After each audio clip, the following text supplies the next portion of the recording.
back to my channel. Today is an extremely exciting day because it's Disney Dining Day. So I have done all my Disney dining, but when I say it's Disney Dining Day, it's because I'm sharing with you how I got all of my dining plans. I got everything that I was hoping to get, and it's just the best feeling. Disney dining is a huge part of the experience, and I'm gonna share with you how to get the best chance of getting all of the reservations that you want to maximize your holiday. Okay, we're not beating around the bush, we're not messing about, we are getting straight down to it. So the first thing that you need to make sure that you do is work out when you can book your Disney dining. Now, if you are staying on site like we are, it is 60 days out from the first day of your reservation. So for us, we could book from 60 days out for the first day of our reservation, and then up to 10 days of our holiday. And I think that's the bit that a lot of people find quite confusing. So your Disney dining reservation's open and you can book the first 10 days of your holiday. So if you're going for a week, you can book the full week. If you're going for 14 days, you can book 10 days, and then every subsequent day after that, you can book another day. So for example, if you are going on the 17th of July, you can work out 60 days before that, and there are also loads of Disney calculators online that will tell you when your dining reservation's open. I will pop one about here when I edit it all together that can calculate exactly when your Disney dining will open. It opens at 6 AM EST, so you need to work out the difference in hours. Now, let me tell you what happened to me. I got an email from Disney Dining to say that the reservations had opened at 10 AM. And I nearly died because I'd worked out that the reservation system opened at 11 AM in English time, and I was like, what? Why is it an hour early? And it's because they hadn't accounted for the clocks going forwards. So make sure you check online exactly what time it is in Florida and work from that, because I had a full panic thinking that I'd lost every single reservation, not managed to get anything, purely because the timing was out and it hadn't quite opened yet. So I could see the date there to book, but I couldn't book any of it, and I really truly thought that everything had sold out. Had a massive meltdown like a complete lunatic because I really thought that I'd just missed everything and I'd messed it all up. So don't do that. Next time, stop, remember Harriet, and check on Google exactly what time it is in Florida and mark it from 6 AM in Florida to whatever time zone you are in. You want to set your alarm about 15 minutes before that is due and get yourself either in front of your computer or on the My Disney Experience app. I was recommended to use the computer because it had a better booking system, but actually I found the My Disney Experience app so much more streamlined, and I was worried that it would be crashing if there was loads of people trying to book. We didn't have an issue at all. So it's 60 days before the first day of your hotel reservation if you are staying on site, and you can book up to 10 days. So if you're coming in on that 17th, you would be able to book until the 27th, and then on the following day you could book the next day. So it acts as a roll-on. So I've actually managed to get the full 14 days booked now because our Disney dining opened 5 days ago. Okay, so that's step number one. Work out exactly when your Disney dining reservations will open and mark it in your calendar. Step number two is to work out which parks you are going to be in and to have a very rough, loose plan. Before I sat down to do any kind of Disney dining planning, I made sure that I had all of my park passes pre-booked. If you are staying after January 2024, you will not need to do any park pass booking, which, thank goodness, because it has been a real pain in the ass. And what it's meant is that I've had to book some reservations and then hope I'll be able to park hop, which I will because we're going in a not too busy period. But if you don't have a park pass and you're trying to eat in a park based restaurant, you will not be able to get in.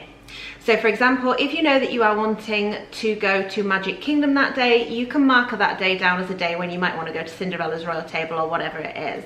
Are you with me? To have a rough idea, I actually wrote it down on a little piece of paper like this. You could do it on a computer system as well. And I know you might be thinking, Harriet, this is suckering all the fun out of booking. It really isn't. If you plan it now, by the time it comes to your holiday, chef's kiss, so much easier. You're not stressing about anything. So what I did was, on the first day of our holiday, we're going to arrive late. So I have I've booked us into Magic Kingdom. I think I might change that because Magic Kingdom has a special event on that night, but we're not going to be able to go in any parks anyway, so it's a bit moot. And then on the following day from when we arrive, I have booked our park passes to Magic Kingdom, then Epcot, then Hollywood Studios, then Animal Kingdom, then Magic Kingdom. You can use this website here to book. You can use this website here to have a look at which days are better for which park, but to be honest, with the way that park crowds are now, it's anybody's guess. So once I had a rough idea of which parks we were going to be on what day, then I could sit down and work out exactly which restaurants we wanted to go to. And this is going to be different for absolutely everybody. For us, we really wanted to try Space 220. I think that's how you say it. Are we saying Space 220? I think we're saying Space 220. That was one that we really wanted to try. I think Ruben's gonna love it because it looks like you're up in space. The kids are gonna get a real kick out of it, and apparently the food's really good. Space 220 is in Epcot. I also really wanted to try the storybook dining with Snow White because it's new. We've never done it before. I've heard that the food can be a bit hit and miss, but for the experience, I definitely wanted to get that character dining in. With Disney dining, you have character dining, table service dining, and quick service dining. You can't book quick service dining for the majority of restaurants.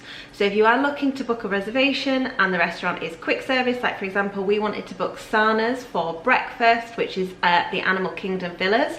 For breakfast, it's a quick service restaurant, so we can't book that in advance. We can turn up to it and hope that we can get a table, but we can't book it in advance. There are some quick service restaurants that you are allowed to book in advance. For example, Be Our Guest is quick service at lunch, but you can't always book them in advance. So working out exactly what restaurants you would really like to go to and whether or not they are table service, so that you can book them, and character dining usually comes under table service, or whether they are quick service, and working out where you're going to be at that time. I also think as well, we have booked a lot of tables, but there are a few question marks over whether or not maybe I've booked too many, because if we've done one a day, there are so many things to eat at Disney World that are absolutely amazing. When you are traveling before 2024, a lot of people have been given a Disney dining voucher, which totals to different amounts depending on whereabouts you are staying on the resort if you book direct with Disney. However, Disney dining is coming back, and my honest opinion, having been twice before and booked Disney dining versus what I'm having to budget now for Disney dining, book it. Book it, book it, book it. If you can get the Disney dining and you are planning on doing lots of table service meals, lots of character dining like we are, like we have one more or less every single day for the 14 days that we are there, please take advantage of the Disney dining when it does eventually come back, because you will save an absolute fortune. When we went before, we used the package that was one quick service, one snack, and one table service. And at the time I was like, what are we gonna do for lunch? We're gonna have to pay for that. How will that work? Will it be worth it? No, we did not. No, we did not. You maybe bought, you didn't even buy it because your snack was your lunch. The meals are huge at Disney World, absolutely huge, and it was more than enough for everybody. And then the credits actually rolled over at the end, so we ended up bringing loads of sweets and snacks home. So when that Disney dining comes back, 100% take advantage of it. If you have booked like us without the Disney dining package because it's not been available recently, then be aware of how much each package is going to cost. For certain restaurants like Cinderella's Royal Table, you have to pay in advance when you book it. So I've already paid for Cinderella's Royal Table, which we've managed to book. Tip number 3, once you have worked out roughly which restaurants you know you want to go to, like for example, we want to go to Space 220, we want to go to Snow White's storybook dining, which I'm super excited about. That's actually off, I was saying before, that's actually off the parks. It's in, I think it's the wilderness. I think it's one of the wilderness resorts, but it's totally different. And as well, if you are going to Disney and you're not staying on site and your park passes are only for 7 days, but you may be going out for 14, you can actually book any of the Disney dining that isn't inside any of the parks at any time. So we're going to be spending 2 weeks at Disney and then a week at Universal Studios. And when we spend that week at Universal, if we wanted to go to Ohana's, which is at the Polynesian Resort at Disney, we can do that because it's not inside a park. So you do have a little bit more flexibility if you want to do that. But with tip number 3, when you have worked out roughly which restaurants you want to go to, the next step is to work out your priority order for booking.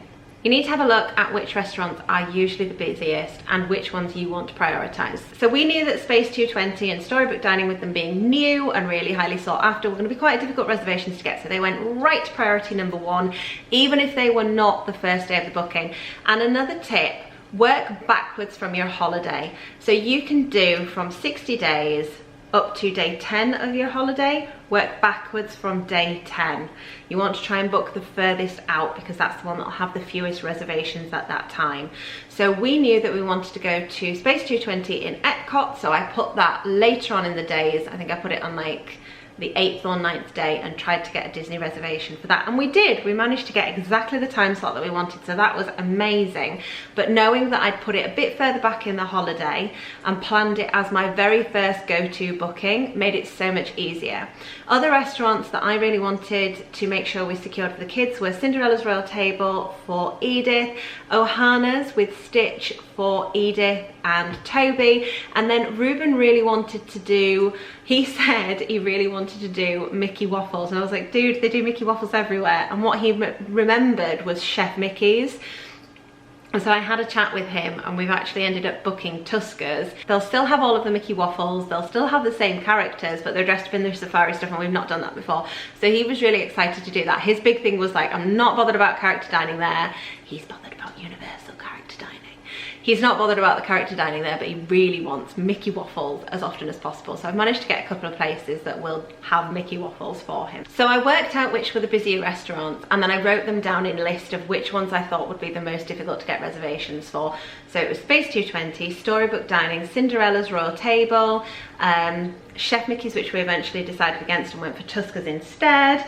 What else did I book? I also wanted to make sure I booked Fantasmic Dining, which I personally found really useful.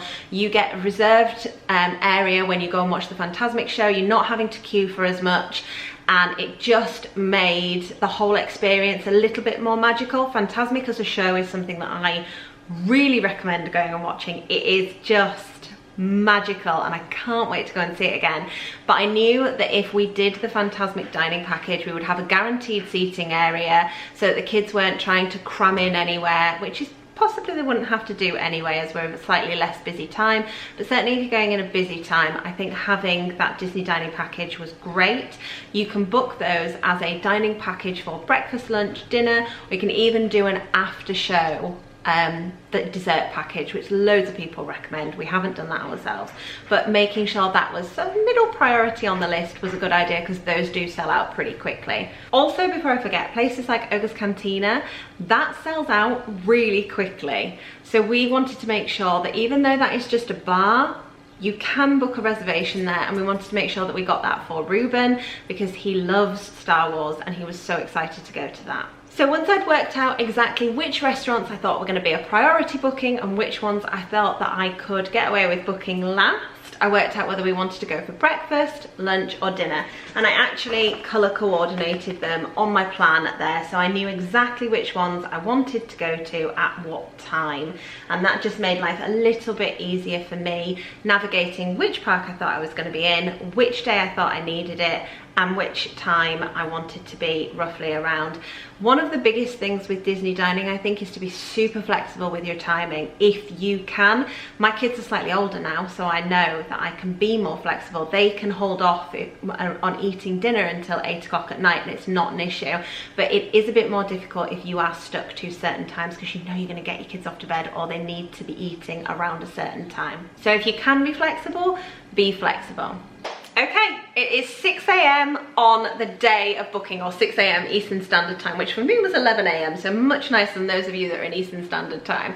But it is time to sit down and do our booking. I'm going to pull up on the screen a screen recording of me booking both on the app and walk you through it, and me booking on the computer so that you can see the differences. There are two different ways to do it. You can either search for the specific restaurant, which I recommend, or you can try searching dining reservations for each day, which I don't recommend. I recommend going directly to the restaurant and choosing that restaurant and searching for the availability on the day that you want.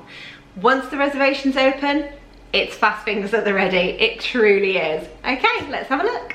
Okay, so let's start off with the My Disney Experience app. When you open it up like this, the first thing you can do is you can go on to check dining availability, which I did down there, put in the selected number of guests, find your date, and then it will bring up all the available dining reservations for that time. You can also select breakfast, brunch, lunch, or dinner, or you can select a more specific time.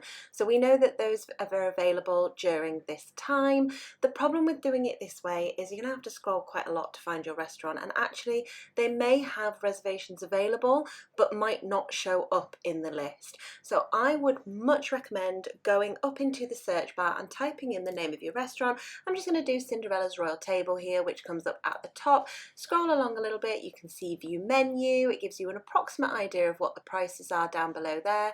Select book reservation and then pop in your numbers again. It's exactly the same process once you've done it like this. It's just a much easier way to target in on the specific restaurant that you want. And again, it'll come up with a message that says, sorry, there's no availability, but if I change those dates, there is availability there waiting for you. It just depends on what times you are willing to go. Cinderella's Royal Table is one of the only reservations where you have to pay in advance and you are likely to find it sold out really quickly. Their breakfast is really sweet, but it is great fun. Okay, now we've done that, which I'll be honest, I recommend going through the app because I found it much easier. Let's have a look at doing it through the website. It's more or less exactly the same thing. The only thing I would say is make sure that you are logged in before you try doing anything on the website. Otherwise, it will not sync to your booking and it will not allow you to use up those 60 days plus 10. So I'm simply going through, selecting what time I would like the reservation to be for. I've selected 9:40, and what I will say is that if you have another reservation, it will flag up that you have a conflict of interest, so you're never going to accidentally double book on different days, but it should bring up different times available for you. Select that and then you can go through the full process, click along to booking, and it will bring up the opportunity to add in some extras like a celebration cake if you have a birthday or anything like that. Or you can simply click along, which is just off screen on the bottom where you can see my mouse disappear there, to skip this section. You don't have to do any of that, and it will take you along to the full confirmation. Put in the details of the guests, which should already be linked on your My Disney experience, and that is it. And that's it. It is not more complicated than that. If you do find that you are unable to get a reservation for the day or the time that you needed or you wanted, you can join this website here and sign up for alerts, and they will let you know when tables become available. Loads of people use it and have sworn by it. I've been really lucky to make sure that I managed to get all of the reservations that I wanted. But if there are any reservations that you really wanted and you've just missed out on them, you can sign up to this website here, and this will give you alerts to let you know when tables have been cancelled, because they are quite frequently cancelled. People's plans change, and that will allow you to swoop in and get the booking that you wanted. I cannot wait. Like, character dining is amazing. Yes, it is extremely expensive. I think each meal generally is going to cost, for our family of 5, around £300 to £350 when it comes, or dollars, when it comes to tipping. That's something that us as Brits quite often forget to add in. So when you see the prices, it's usually that price plus tax, which seems so alien to us as Brits, and then plus gratuity as well. And it isn't like in the UK where a gratuity is whatever you think is a suitable amount. It's not a massive amount, it's not small. There is a set kind of 20% rate that is expected, so it is quite a hefty chunk to add onto your meal. So when you are budgeting for that, I would genuinely recommend sitting down, working out what you think that's going to be, and adding your gratuity afterwards. I hope that you found this useful. If you do have any questions about Disney dining, drop them below. If you are a much more experienced Disney goer than me, then please share your wisdom below. I am not an oracle, I don't know it all. This is just how I've managed to get every reservation that I wanted. And yeah, make the best of our holiday and the dining experiences. If you are only wanting to book 2 or 3 restaurants, then that is absolutely fantastic as well, because there are so many quick service restaurants and places to grab snacks that are absolutely amazing. And when we are away, I will be sharing all of the things that we have eaten and that we have been trying. The kids are extremely excited to try some of the American snacks and things that we've seen around the park, try some of the sweet snacks. I know Adam's really looking forward to getting breakfast at Gaston's, one of the, and it literally looks like it's the size of a small child's head, but a cinnamon roll, and it looks really good. So all of these things are available around the parks. You don't have to have Disney dining reservations at all, but in my experience, there is something so magical about sitting down, having the dining experience, the characters coming around and saying hi, spending time with the kids. And as a final tip from somebody who's done it themselves before, get yourself an autograph book, or if you don't want to do an autograph book, you can get maybe a Polaroid camera or something like that, or an Instax camera where you can take photos and have the characters sign them. But because we did this before, make sure you have your own pen, because they don't carry pens with them, and neither does the cast member that is with them. The last time we were sat in the Disney Junior dining, Edith was so excited to see Princess Sophia. She was jumping up and down, and we didn't have a pen, and she'd handed out her thing and they were like, pen? We didn't have one. And we asked the table next to us, and they were really funny about it, but they did lend us their pen really kindly. So I would 100% recommend having a pen and yeah, getting those character autographs whilst you are doing your Disney dining. Happy travels!